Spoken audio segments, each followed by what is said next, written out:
ஒரு தலைவராக மாற வேண்டுமா? உங்களுக்கு தேவை ராஜன் வீரர் எழுதிய பொக்கிஷமான புத்தகம். தேர்தலில் உறுதியாக வெற்றி பெறுவது எப்படி?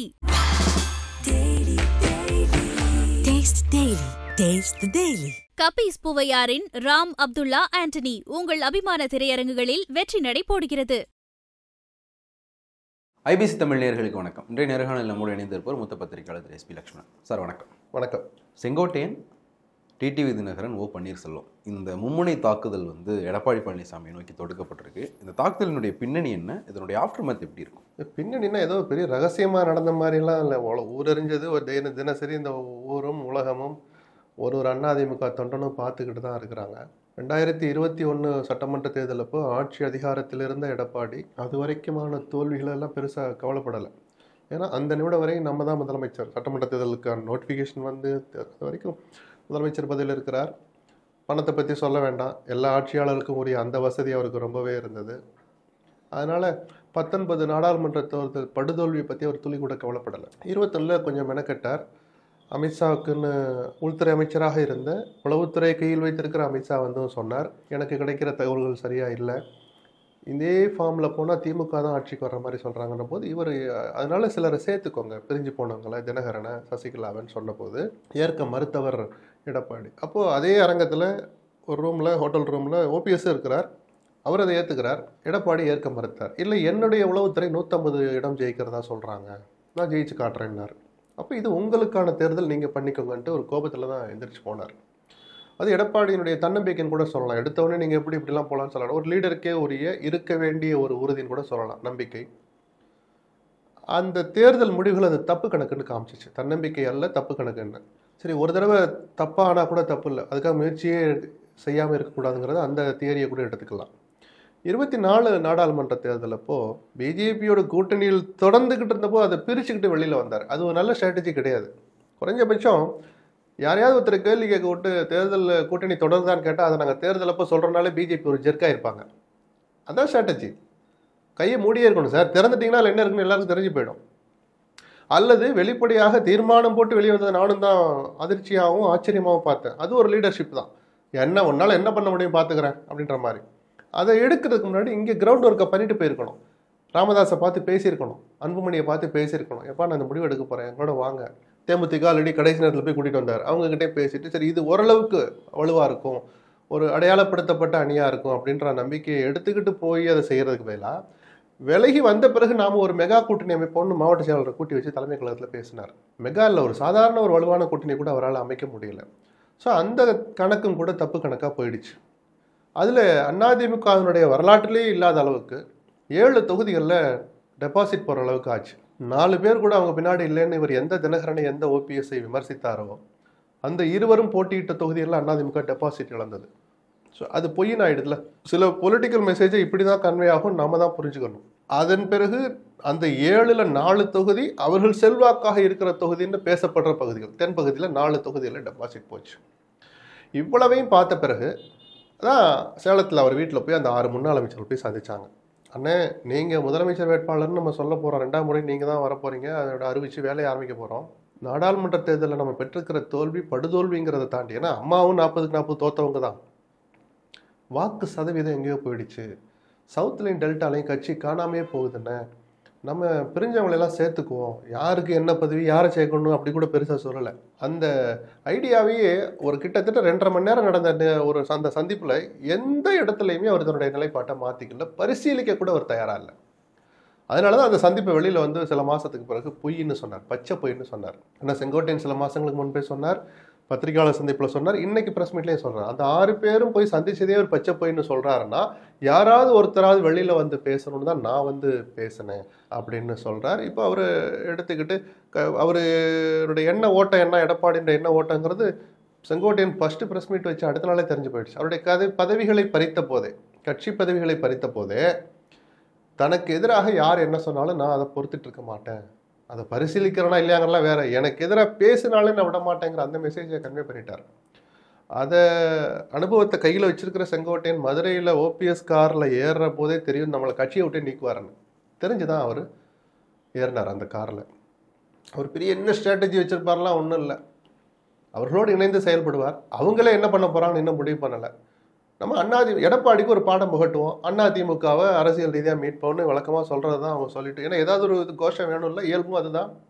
கட்சி ஒற்றுமையாக இருக்கணும்னு சொன்னோம், எடப்பாடி ஏற்க மறுத்தார். எங்களுக்கு வேறு ஆப்ஷன் இல்லை அப்படின்னு சொல்லிட்டு தான் அவங்க எடுக்க போகிற நடவடிக்கையும் எடுப்பாங்க. அப்போ அதனுடைய முழு விளைவுக்கும் பொறுப்பு அவங்க மேலேயே சுமத்த முடியாது. அதற்கு அடிப்படை காரணம் எடப்பாடி தான். இப்போ 21 அவர் எடுத்த தவறான கணக்கு, அவர் ஏற்க மறுத்த சில விஷயங்கள் தான் இன்னைக்கு திமுக ஆட்சி நடக்க காரணம். 26 அது தொடர்ந்தால் முழுக்க முழுக்க முதல் காரணம் எடப்பாடி தான். இந்த 6 முன்னாள் அமைச்சர்கள் எடப்பாடி பழனிசாமியை சந்தித்து பேசின செய்தியை வந்து முதல்ல வெளி உலகத்துக்கு நீங்கள் தான் சொன்னீங்க. நீங்கள் சொல்லும்போது அந்த சமூக வலைதள பதிவில் வந்து இந்த 6 பேரினுடைய கழகம் நன்மையில் முடியட்டும் அப்படிங்கிற ஒரு வார்த்தையை வந்து நீங்கள் பயன்படுத்தியிருந்தீங்க. ஆனால் இப்போ 6 பேரில் ஒருத்தர் வெளியில் வந்திருக்கிறார். செங்கோட்டையன் சொன்ன மாதிரி யாராவது ஒருத்தர் இதை சொல்லணும்.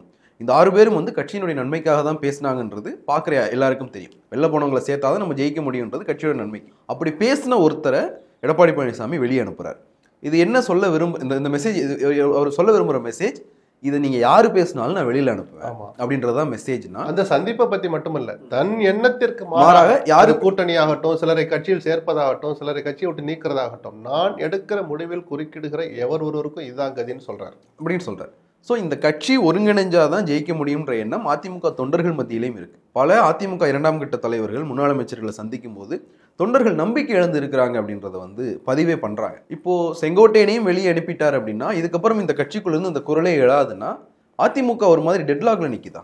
டெட்லாக்ல எடப்பாடியினுடைய பார்வையில அவர் விரும்புகிற திசையில அந்த அதிமுக பயணிக்க தான் போகுது.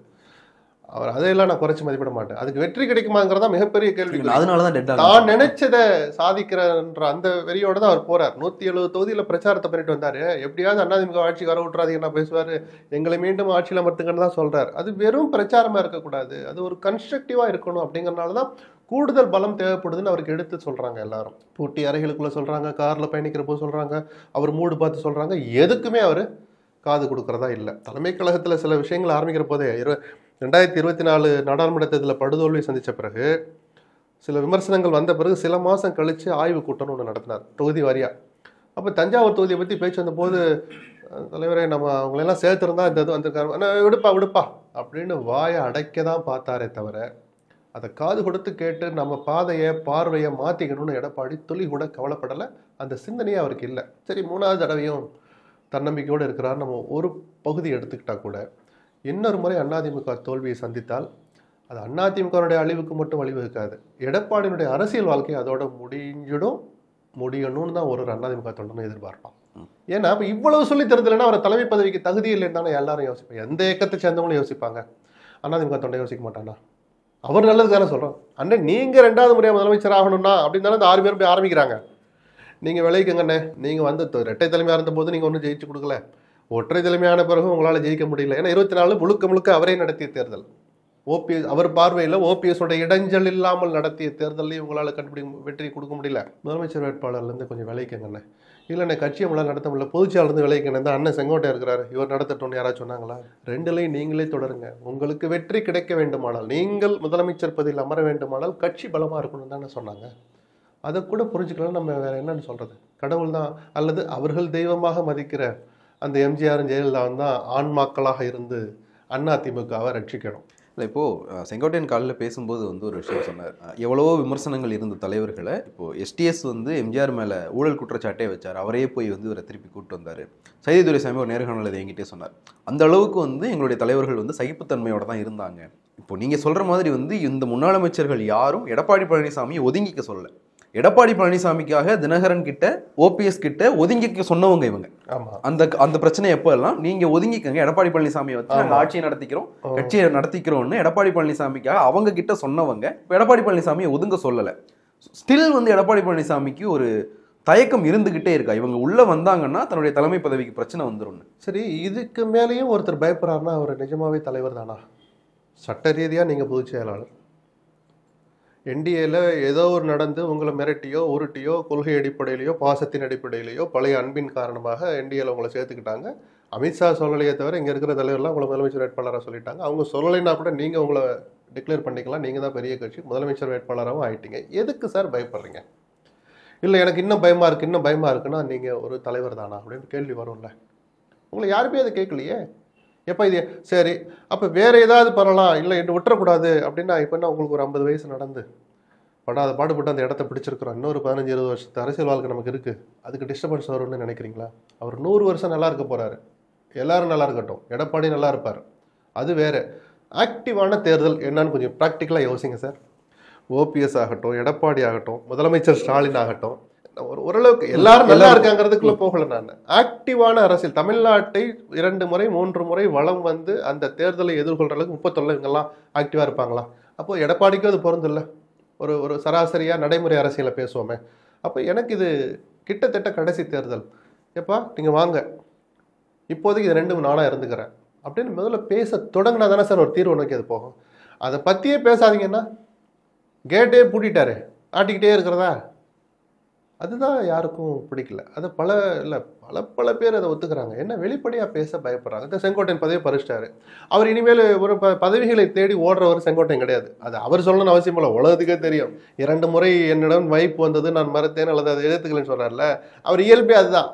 கொஞ்சம் கூச்ச சுபாவம், கொஞ்சம் இவ்வளோ பெரிய பதவி வேண்டாம் அப்படின்ற சொல்கிற டைப் அவர், சரிதானா?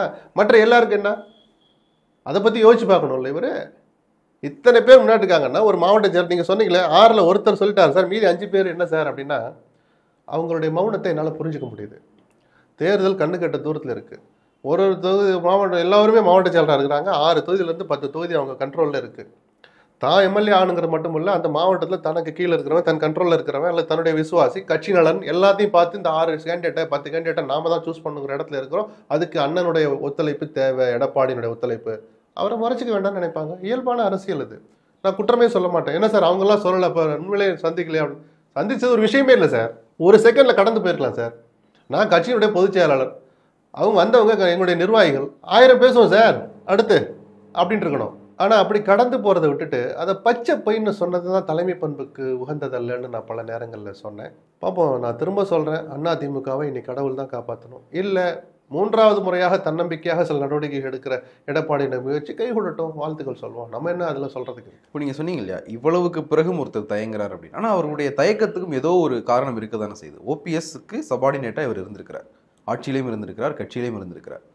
சசிகலா, டிடிவி தினகரன் இன்னைக்கு கூட வந்து சொன்னார், டிடிவியை வந்து அம்மாவே வந்து ஒதுக்கி வச்சாங்க அப்படின்னு சொன்னா, அப்ப டிடிவி அதுக்கு பதில் சொல்லிட்டார். அப்புறம் எதுக்கு ஒரு ஆர்கே நகர்ல வந்து தொப்பி சின்னத்தை கையில பிடிச்சி நின்னார் அப்படின்றது ஏத்துக்கிட்டீங்க. சரி, அம்மாவால் நீக்கப்பட்டவர் தான் சசிகலா, அவர் எதுக்கு பொதுச்செயலாளரை தேர்ந்தெடுத்தீங்க? அவர் எதுக்கு சட்டமன்ற கட்சி தலைவரை தேர்ந்தெடுத்தீங்க? இவங்களுடைய சபார்டினேட்டா எல்லாம் நான் செயல்பட்டு இருக்கேன், சோ இவங்களை மீறி செயல்பட முடியாதுன்னு எடப்பாடி பழனிசாமி நினைக்கிறாரா? இல்ல, அது ஒரு எல்லாரும் புரிஞ்சுக்க கூடிய, எல்லாருக்கும் தெரிஞ்ச முதல் சந்தேகம் அதுதான். நான் என்ன கேட்குறேன், சரி அப்படி அவங்கள கட்சிக்குள்ள விட்டுட்டா நம்ம பதவியை பிடிங்கிறாங்கன்னா, சார் இப்போ ப்ராக்டிக்கலாக இப்போ நவம்பர் 1 இன்னைக்கு தேதி, நவம்பர் டிசம்பர் 2 மாதம் தான் இருக்குது. ஜனவரியிலாம் தேர்தல் ஜுரம் உச்சத்துக்கு வந்துடும், 15 நோட்டிஃபிகேஷனே வந்துடும். எந்த பொதுக்குழுவை கூட்டி உங்களை கட்சியை விட்டு இது பண்ணி அந்த பொதுச்செயலாளர் பதவி அவங்க எடுத்துக்கிட்டு இதெல்லாம் எங்கே நடக்கும்? எதுக்கு இந்த பயம்? சரி, உட்காந்து பேசுகிற போது ஏதோ ஒரு இடத்துல ஒரு தொடக்க புள்ளி இருக்கும், ஒரு எக்ஸோ ஒய்யோ வந்து ஆரம்பிப்பாங்க, அண்ணே சரி நீ போய் பேசிட்டு வாயா அப்படின்னு இவர் ஒரு ஆள் அனுப்புவார், அவங்க ஒரு ஆள் அனுப்புகிறோம். உட்காந்து பேசுகிற போது ஆல்ரெடி டிக்ளேர்டு முதலமைச்சர் வேட்பாளர் அண்ணன் தான்னு சொல்லியாச்சு எடப்பாடியை, அதை டிஸ்டர்ப் பண்ணாதீங்க அப்படியான சார் போகிற எவரொரு ஆரம்பிப்பாங்க. அல்லது அவரை மாற்றுங்கன்னு சொன்னால் அதுக்கு பேர் இணைப்புக்கான முயற்சி இல்லை. எடப்பாடி எப்படி ஒத்துக்கிட்டு அதை போய் இறங்கி போவார். ஆனால் அந்த தொடக்க புள்ளியை கூட யாரும் வச்சிடாதீங்க, வச்சாலும் என் கண்ணு முன்னாடி காட்டாதீங்கிற அந்த மனப்பான்மை இருக்குல்ல, இதுதான் எந்த இயக்கத்துக்கும் நல்லதல்ல, அதிமுகவுக்கும் நல்லதல்ல. ஒரு எடப்பாடி பழனிசாமிக்கு இன்னொரு சந்தேகம் இருக்கலாம் இல்லையா? இப்போ அமித்ஷா வந்து சொல்லலைன்றது நீங்களும் சொல்றீங்க. அமித்ஷா சொல்லாமல் இருந்திருந்தா கூட பிரச்சனை இல்லை, அவர் அதிமுகவிலிருந்து ஒருவர் முதலமைச்சராக வருவார்ன்றார். ஒருவேளை இவங்களை இப்போ கொண்டு வந்துட்டு தேர்தலுக்கு பிறகு வேற யாரையாவது கொண்டு வந்துருவாங்களோ அப்படிங்கிற ஒரு இது. இப்போ பீகார்ல கூட வந்து நாங்கள் நிதிஷ்குமார் தலைமையில தான் தேர்தலை சந்திக்கிறோம், முதலமைச்சர் யாருன்னு நாங்கள் தேர்தலுக்கு பிறகு முடிவு செய்வோம்னு அமித்ஷா சொல்றாரு. அப்படியான ஒரு ஃபார்முலாவை இவங்களை வச்சு கொண்டு வந்துருவாங்களோன்ற ஒரு தயக்கம் எடப்பாடிக்கு வரதானே செய்யும். கண்டிப்பாக வரும். அந்த சந்தேகம் அவருக்கு உள்ளூர் இருந்துகிட்டு தான் இருக்கும். பிஜேபி நம்மளை, அதாவது அதனால தான் அவங்க இழுப்புக்கெல்லாம் அவர் போய் எதிர்பாராத நேரத்தில் இழப்பு வரும்னு தெரிஞ்சிருந்தோம் அந்த அணிக்கு போய் சேர்ந்தார். இப்போ ஒரு இடையில ஒரு தேரி வந்துச்சு, விஜயை கூட சேரணுங்கிறதுக்காக கடைசி நேரத்தில் டிசம்பர் வாக்கில் பிஜேபியை கட் பண்ணிட்டு அண்ணன் அங்கிட்ட வந்துடுவார் அப்படின்னு சொன்னபோது என்னால் அதை ஏற்றுக்க முடியல. அவ்வளோ தூரம் தைரியமாக விலகிட்டு வராருன்னா இந்த தைரியத்தை அப்போவே காமிச்சு நான் பிஜேபிக்கு வரமாட்டேன், நான் ஆல்ரெடி சொல்லிட்டேன், மக்களுக்கு வாக்கு கொடுத்துட்டேன், குறிப்பாக சிறுபான்மையின மக்கள் முன்னாடி நான் சத்தியமே பண்ணியிருக்கேன்னு சொல்லி தவிர்த்திருக்க வேண்டிய எடப்பாடி ஏதோ ஒரு மிரட்டலுக்கோ உருட்டலுக்கோ ஒரு நெருக்கடிக்கு ஆளாகி போய் சேர்ந்தவர் அவ்வளோ சுலபத்தில் விலகி வரமாட்டாருன்னு நான் சொன்னேன். அப்போ பிஜேபி பற்றின ஒரு பயம், ஏன்னா இவரெல்லாம் சேர்ந்து காய் நகர்த்தினது எத்தனை காய் நகர்த்திருப்போம், அவங்க எப்படி காயை எடுத்து எப்படி வைப்பாங்க? திகாருக்கு தினகரன் அனுப்பிச்சது யார்? சாட்சாத் எடப்பாடி தான் பிஜேபியின் உதவியோட. சரிதானே? அப்போ நம்ம அப்படிலாம் பண்ணோம், அதே நிலைமை நமக்கும் வருமோ அப்படின்ற ஒரு பயம் இருந்தால் நான் ஆச்சரியப்பட மாட்டேன். ஸோ அதனுடைய வெளிப்பாடு தான் இந்த இணைப்பு அப்படின்ற வார்த்தைக்கு யாருமே கூட போட்டுறாதீங்க தடுத்துக்கிட்டே இருக்காரா? இந்த இணைப்பு முயற்சியை பிஜேபி ஒரு இடத்துல எடுத்தவர் என்ன எடுப்பார்னு தெரிஞ்சுக்க நானும் அவ்வளோதான் காத்திருக்கேன். ஏன்னா சார், நான் கடவுள் நம்பிக்கை உள்ளவன், இயற்கை நீதியை மதிக்கிறவன். தவறு செஞ்சவங்க ஒன்று உணரணும் அல்லது தண்டிக்கப்படணும். எவர் ஒருவருக்கும் இந்த விதி பொருந்தும். இதில் எல்லாமே அடங்கி இருக்கு. பாப்பா இந்த காலம் என்ன சொல்லுது. இந்த பாஜகவே தொடங்குனா அது என்ன பண்ணுவார் அப்படிங்கிற ஒரு கேள்வி. இந்த கேள்விக்கான பதில் வந்து இப்போ எல்லோருமே வந்து பதில் கிடைக்கணும்னு நினைக்கிற ஒரு கியூரியஸான கேள்வி தான். டிடிவி தினகரனோ ஓபிஎஸ்ஸோ தன்னை விட பாஜகவுக்கு வந்து நம்பகத்தன்மை வாய்ந்தவர். ஏன்னா ஒரு முக்கியமான நேரத்தில் நம்ம பாஜக விட்டு வெளியில் வந்திருக்கோம், ஆனால் இவங்க அவங்க கூடவே இருந்தாங்க. ஸோ இவங்க உள்ளே வந்தாங்கன்னா தன்னை விட அவங்களுக்கு ஆதரவு அதிகமாக இருக்கும். ஏன்னா எடப்பாடி பழனிசாமி கடந்த காலத்தில் அப்படி இருந்தவர் தான். பாஜகவினுடைய ஆதரவை அதிகமாக இவர் வாங்கிக்கிட்டு இவங்களெல்லாம் சைட்லைன் பண்ணவர் தான். அவங்களுக்கு பண்ணது தனக்கு நடந்துடக்கூடாதோ அப்படின்ற ஒரு உள்ளுணர்வு அவருக்கு இருந்துகிட்டே இருக்கா? காலம் முழுக்க நீங்கள் உங்கள் சுயநலத்தை தான் பார்ப்பீங்களா? அண்ணா எனக்கு பிறகும் 100 ஆண்டுகள் இந்த இயக்கம் இருக்குன்னு ஜெயலலிதா சொன்னாங்க இல்லையா? அந்த 100 ஆண்டுகளில் இடைவெளி விட்டு ஒரு 4 ஆட்சியாவது நடந்தால் தான் 100 ஆண்டுகள் நடக்கும். ஒரு பேச்சுக்கு நான் சொல்கிறேன். அது இப்போ எல்லாம் 2 தேர்தலுக்கு மேலாம் கட்சிக்காரன் எந்த கட்சிக்காரனும் கொள்கை இப்படி போடலாம் நீடிக்க மாட்டான். போயாண்டு அடுத்த ஆளு வரலாறுல 5 வருஷத்துக்கு மேல எதிர்கட்சியாகவும் இந்த தேர்தலையே திமுக 2வது முறை தோத்துட்டு 3வது முறை தேர்தலை சந்திச்ச போது 21ல தோல்வியை சந்தித்திருந்தால் இன்னைக்கு இருக்கிற திமுக இன்னைக்கு இருக்காது சார். இந்த வடிவத்தில் இருக்காது சார். கலகலத்து போயிருக்கோம். ஏன்னா காலம் அப்படி மாறிடுச்சு. பொருளாதாரம் வேணும் நீங்க அரசியல் நடத்துறதுக்கு. எவ்வளவு பேர் தொழில் நடத்திட்டு பண்ணிட்டு இருக்கிற சத்தை வித்துக்கிட்டே போவானா? இருக்கிற இப்ப இல்லாத என்ன பண்ணுவான்? அப்படி கொள்கை பேசுகிற அளவுக்கு என்ன நம்ம கட்சி நமக்கு செஞ்சிச்சு அப்படிங்கிற அந்த உணர்வு இன்னைக்கு மேலோங்கி போச்சு எல்லா இயக்கத்திலையும். கொள்கை இருக்கும், அந்த கொள்கைக்கு மேலாக யதார்த்தம் வந்து அவங்க கதவை தட்டுது, கையை நெருக்குது, கழுத்தை பிடிக்குது. நான் அவங்கள குறையே சொல்ல மாட்டேன். இப்படி சொல்கிற தொண்டர்கள் ஏதோ என்னையா கொள்கையை தூக்கி போட்டு காசு களையிறாங்கன்னு நான் அப்படி கொச்சையா நான் சொல்லலை. அதை யதார்த்த வாழ்க்கை அவங்கள அந்த நிலைக்கு தள்ளிட்டு போயிடுச்சு. அதுக்கு எந்த கட்சியும் விதிவிலக்கு இல்லை. அதனால இன்னைக்கு பூந்து அடிக்கிறாங்க பிஜேபி. கட்சி வளருது. இன்னைக்கு உலகிலேயே அதிக உறுப்பினர்களை கொண்ட ஒரே கட்சின்னு சொல்கிறாங்கன்னா சும்மாவா? எவ்வளோ காசு அடிக்கிறாங்க? காசு இருக்கு வந்தாலும் செல்ல பண்ண முடியுது. எவ்வளோ பெரிய கட்சி அலுவலகங்கள் கட்டுறாங்க மாநிலம் முழுக்க, நாடு முழுக்க. ஸோ பண தேவைங்கிறது ஒன்று அவசியமாக இருக்குது. அப்போ இன்னொரு தோல்வியை இந்த இயக்கம் தாங்காது அப்படிங்கிறது நமக்கு தெரியறது எடப்பாடிக்கு தெரியாமல் இருக்குமா? தெரிஞ்சிருந்தும் ஏன் அவர் பண்ணுறான்னு தான் நம்ம கொஞ்சம் இந்த திராவிட இயக்கங்கள் நல்லா இருக்கணுங்கிற அந்த பார்வையில் நான் இந்த கடுமையான விமர்சனங்களை வைக்கிறது காரணமே.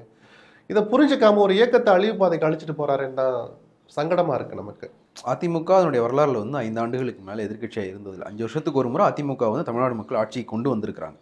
இப்போ வந்து இந்த 5 வருஷத்துக்கு பிறகு அவங்க தேர்தலை சந்திக்க போகிறாங்க. நமக்கு தெரிஞ்சது எடப்பாடி பழனிசாமிக்கும் தெரியும். அதை மீறியும் ஒரு முடிவை அவர் எடுத்துக்கிட்டே இருக்காருன்னா அதுக்கு ஏதாவது ஒரு காரணம். அதிமுகவுடைய வரலாறு அதிகமாக பார்த்ததும் அதிமுக தொண்டர்கள் அவர்கிட்ட இருக்கிற அபரிமிதமான பணம், அதை யாருமே மறுக்க மாட்டாங்க. ஓகே, சட்ட ரீதியாக ஒரு பதவி நம்ம கையில் இருக்குது. தோல்வியே வந்தால் கூட நம்ம எதிர்கட்சியாக வந்துடலாம் அப்படின்னு ஒரு உள்ளுணர்வு சொல்லலாம் அவருக்கு. அது முழுக்க முழுக்க சுயநலம் தான். அரசியல்வாதிக்கே உரிய அடிப்படை குணம்னு ஒரு பக்கம் பார்க்கலாம்.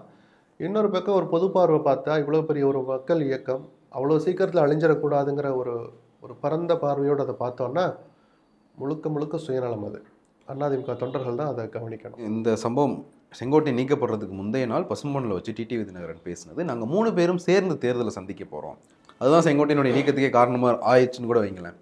இவங்க 3 பேரும் சேர்ந்து ஏற்கனவே டிடிவியும் சரி ஓபிஎஸும் சரி அவங்களுக்கான பாதையே வந்து ஒரு தெளிவில்லாத பாதையாக தான் இருக்குது. இப்போ அந்த பாதையில் செங்கோட்டையனும் சேரும்போது அது என்ன தெளிவில்லைன்னா எதை வச்சு சொல்கிறீங்க? தெளிவில்லைன்னா என்ன முடிவெடுக்க போகிறாங்கன்னா? இல்லை, இப்போ அதிமுகவை மீட்கணும் அப்படிங்கிற ஒரு இடத்துக்கு வந்தாங்க. சரி, இப்போ வந்து டிடிவி தினகரன் பாஜகவை எதிர்த்து அரசியல் தொடங்கி பாஜக கூட்டணியில் இருந்து இப்போ அதுலேருந்து வெளியில் வந்திருக்கு. ஆமாம்.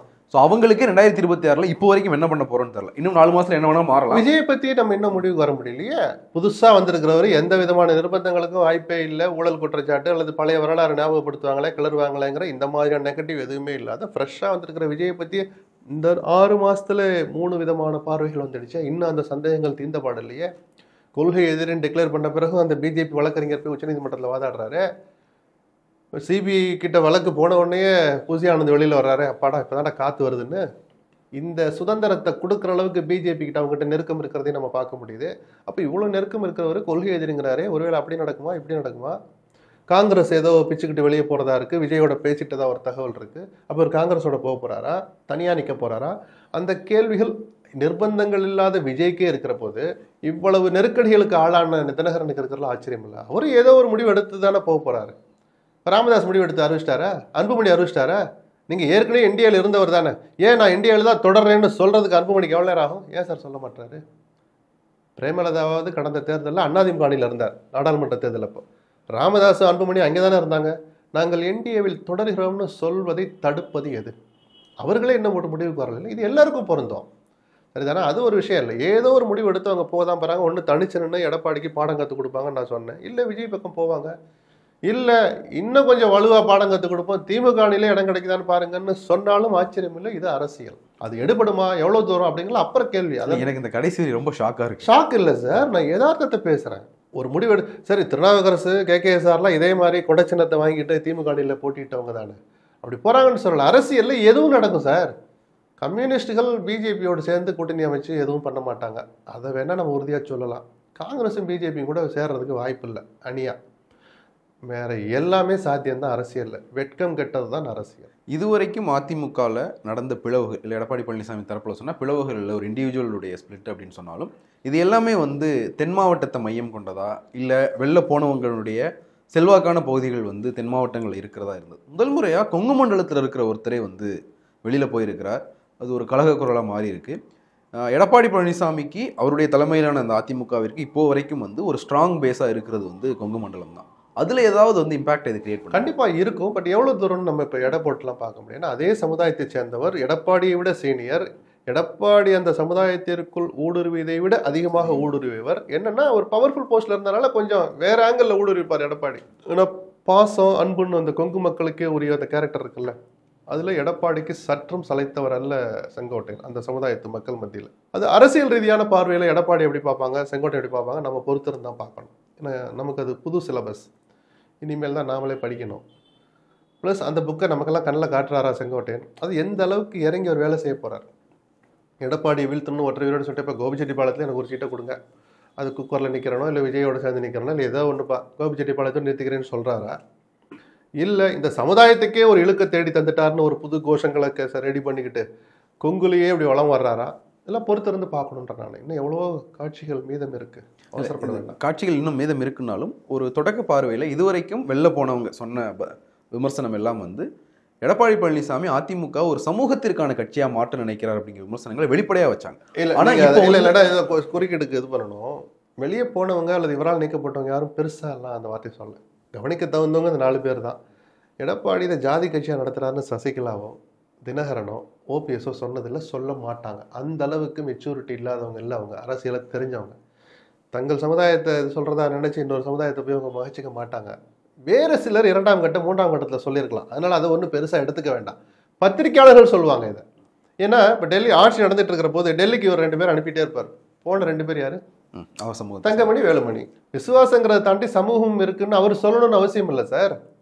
அந்த சமூகத்தை தாண்டி விசுவாசத்தை அவங்க அதிகமாக காமிச்சிருக்கலாம், அதையும் நம்ம மறுக்க முடியாது. அது மாதிரியான ஒரு பொது பார்வை பார்த்து தான் அந்த விமர்சனம் வந்துச்சே தவிர இந்த வார்த்தையை தினகரனோ ஓபிஎஸோ சொன்னதில்லை. ஆனால் இப்போ அந்த சமூகத்திலிருந்தே ஒருத்தர் வெளியில் போயிருக்காரு அப்படிங்கும்போது இன்னும் இப்போது எடப்பாடி பழனிசாமி மேலேயே வந்து வெளிப்படையாக தெரியலேனாலும் ஒரு வாரிசு அரசியல் மாதிரியான ஒரு குற்றச்சாட்டுகள் வந்துகிட்டு தான் இருக்குது. அவருடைய மகன் வந்து அரசியலை தலையிடுறார் அப்படின்னு. அந்த சமூக ரீதியான கட்சி அப்படின்ற அந்த விமர்சனம் வந்து இன்னும் சுருங்குறதுக்கு வாய்ப்பு இருக்கா? அல்லது எடப்பாடியினுடைய இன்னும் வரப்போகிற நாட்களுடைய நடவடிக்கைகள் தான் அதை இன்னும் கொஞ்சம் வலுப்படுத்தும் அல்லது அதை காணாமல் போக செய்யும் அந்த விமர்சனத்தை. அவருக்கு வேட்பாளர் தேர்வில் ஆரம்பித்து அதில் அவர் கடைபிடிக்கிற நடைமுறை வழிமுறை, மாவட்ட செயலாளர்களுக்கு அவர் கொடுக்குற இடம், அவர்களுக்கு அளிக்கிற சுதந்திரம், புரியுதுங்களா? இப்போ 7 தொகுதி இப்போ அவன் மாவட்டத்தில் இப்போ 7 நீயே முடிவு பண்ணி லிஸ்ட்டை கொடுன்னு கேட்கலாம். இல்லைப்பா நீ ஒரு 4 சொல்லு, 3 நான் சொல்லிக்கிறேன் அப்படின்னு சொன்னால் பின்னாடி யாரோ இருக்கிறாங்கன்னு அர்த்தம். இதையெல்லாம் பார்த்து தான் நம்ம ஒரு முடிவுக்கு வரணும். மற்றபடி சமுதாய பார்வை பார்த்து அவர் கொஞ்ச நாளைக்கு ஓட்டலாம், லாங் ரன்னுக்கு அது சரி வராதுன்னு நான் எடப்பாடிக்கும் தெரியும். அது இதுவரைக்கும் அதிமுக விட்டு வெளியில் போனவங்க, டிடிவியாக இருக்கட்டும், ஓபிஎஸ்ஸாக இருக்கட்டும், சசிகலாவாக இருக்கட்டும், இப்போ நீங்கள் சொன்னீங்க இல்லையா செங்கோட்டையன் எந்த அளவுக்கு பயணிக்க போகிறாருன்னு பார்ப்போம் அப்படின்னு. அவங்க வந்து பெரிய அளவில் அவங்களுடைய தாக்கம் வந்து இல்லை, அல்லது அந்த தாக்கத்தை உருவாக்குறதுக்கான சூழல் வந்து அவங்களுக்கே இல்லை அப்படின்றதா இருந்தது. அவங்க என்ன யார்? ஓபிஎஸ்ஸையோ டிடிவியோ தான் சொல்கிறேன். அவங்க அதிமுக தொண்டர்கள்கிட்ட போய் பேசுகிற மாதிரியான விஷயம் சொன்னாங்க, நாங்கள் பயணம் போக போகிறோம் அப்படின்னாங்க. இல்லை அவங்க தொடங்கின பயணங்களுமே வந்து பெரிய அளவில் வந்து கை கொடுக்காத தினகரன் போய்கிட்டு தானே இருக்கிறார், தொகுதி வாரியாக போகிறார். ஓபிஎஸ் சில விஷயங்கள் பண்ணுறதா சொன்னார், ஒரு மாநாடு இதை நடத்த போகிறதா சொல்கிறாங்க. பசுமல்ல நடந்த நிகழ்வே வந்து அது வருஷம் நடக்கிற சடங்குங்கிற தாண்டி தேர்தல் கண்ணு கட்டிய தூரத்தில் வச்சுக்கிட்டா அது அரசியல் தான். அதனால தான் வேணா இடம் கிடைக்காமையா ஓபிஎஸ் காரில் ஏறினார் அவர். அண்ணே டீசல் நின்று போச்சுண்ணே வண்டி கொஞ்சம் இடம் கொடுங்கன்னு என்ன போனார், எல்லாம் பிளான் பண்ணி தான் போனது. ஸோ எல்லாமே அரசியல் தான் சார். அவங்க அதை பண்ணிக்கிட்டு தான் இருக்கிறாங்க. எந்த அளவுக்கு அதை பண்ணுவாங்க, அல்லது ஒரு தடவை பண்ணி அதிமுக டெபாசிட் போக வச்சுட்டோம், அதுதான் நம்ம இலக்கா, நம்ம 2 பேர் ஜெயிச்சிருக்கணுமே, அதுக்கு என்ன பண்ணலாம் அப்படின்னு ஓபிஎஸும் தினகரனும் யோசிப்பாங்கல்ல சார். இந்த தேர்தலில் அவங்க என்ன அணுகுமுறையை கையாள போறாங்கன்னு நம்ம பார்க்கணும். இப்போ ஒரு பிரதான எதிர்க்கட்சி தேர்தல் கூப்பிடு தூரத்தில் இருக்கும்போது பிரதான எதிர்க்கட்சியில் ஏற்பட்டிருக்கிற இந்த சலசலப்புகள் வந்து தேர்தலுக்கான இந்த பயணம் இருக்கலாம், தேர்தலினுடைய அந்த காலகட்டத்துக்கு நான் போக வரலாம், தேர்தல் முடிவுக்கலாம், தேர்தலுக்கான இந்த பயணத்தில் என்னென்ன தாக்கத்தை ஏற்படுத்தும் நினைக்கிறீங்க? இல்லை, அணிகள் மாறுவதற்கான வாய்ப்பு இருக்கா, இல்லை யார் எங்கே போய் சேருவாங்க அப்படிங்கிற இயல்பான ஒரு பொதுவாகவே தேர்தல் ஜோரம் லேசாக தொடங்கிடுச்சு. அது உச்சத்துக்கு போகிறதான் ஜனவரின்னு நான் சொன்னேன். வேறு பெருசாக தாக்கமெல்லாம் இருக்காது. ஏன்னா அதிமுக தொண்டர்களுக்கு இதுதான், யாராவது ஒருத்தர் வெளிப்படையாக பேச முடியல, பேசுனா கட்சியை விட்டு நிற்கிறாரு. ஸோ அங்கே ஒரு மௌனம் தான் நிலவும். அந்த மௌனம் மயான அமைதின்னு சொல்லப்படுகிற விரும்பத்தகாத மௌனங்கிறத எடப்பாடி புரிஞ்சுக்கணும். இதை நம்ம அடக்கி ஆண்டுட்டோன்னு அவர் நினைச்சாருன்னா அவர் தன்னைத்தானே ஏமாத்திக்கிறான்னு அர்த்தம். அந்த மௌனம் பயம் கலந்த மரியாதை இருக்கணும், மரியாதை கலந்த பயம் இருக்கணும். முழுக்க முழுக்க பயமாக இருந்தால் அது என்னைக்குனாலும் அவருக்கு ஆபத்து தான். அதை அவர் புரிஞ்சுக்கணும். வேற ஒன்றும் பெருசாக இம்பேக்ட்லாம் இருக்காது. அது எகைன் அது தேர்தலை நோக்கி தான் இருக்கும். அந்த கூட்டணிகளை மையப்படுத்தி தான் இந்த இம்பேக்ட்டுங்கள்லாம் இருக்குமே தவிர அதுக்குள்ளே சார் பொதுக்குழு கூட்டுவாங்களா, அதை கூட்டுவாங்களா, அந்த பதவியை பறிச்சுருவாங்களா, அப்படியான இம்பேக்ட்டுக்கு வழி இல்லாத போது தேர்தல் கூட்டணிகளை பற்றின கேள்விகளாக தான் அது இருக்கும். அதை முடிவு பண்ணுறதுக்கும் நாமளே சில யூகங்களுக்கு வர்றதுக்கும் இன்னும் பல வாரங்கள் காத்திருக்கணும். இது ரொம்ப ப்ரீமெச்சூர்னு நினைக்கிறீங்க? கண்டிப்பாக ப்ரீமெச்சூர் தான். அது பார்க்கலாம் சார், என்ன நடக்கும் பொறுத்து பார்ப்போம். உங்கள் நினைவு கருத்துக்களுக்கு மிக்க நன்றி. நன்றி. மற்றும் ஒரு நிகழ்ச்சி சிந்திக்கலாம். நன்றி, வணக்கம். ஒரு தலைவராக மாற வேண்டுமா? உங்களுக்கு தேவை ராஜன் வீரர் எழுதிய பொக்கிஷமான புத்தகம். தேர்தலில் உறுதியாக வெற்றி பெறுவது எப்படி?